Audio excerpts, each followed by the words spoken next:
ఇక్కడ చేసినటువంటి లుచ్చాపాలని మరి ఆయన ఎందుకు అధ్యక్ష? ప్రగల్భాలు పలికినటువంటి మరి సొల్లునాయుడు గురించి ఎందుకు మాట్లాడే అధ్యక్ష?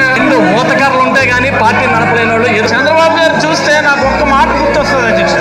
కోపం వల్ల అవివేకం, అవివేకం వల్ల మతిమరుపు, ఆ మరుపుతో బుద్ధి నాశనం. చంద్రబాబు నాయుడు గారు బండారం గంట కావాలో అరగంట కావాలో మాధవరెడ్డి గారి సంగతి ఏంటి ఎన్ని మాట్లాడుకునే సమయం కాదు ఇది. ఇది గౌరవ సభ కాదు. ఇలాంటి గౌరవ సభలో నేను ఉన్నానని ముఖ్యమంత్రి ఈ హౌస్ వస్తాను తప్ప అదర్వైజ్ నాకు రాజకీయాలు అవసరం లేదు.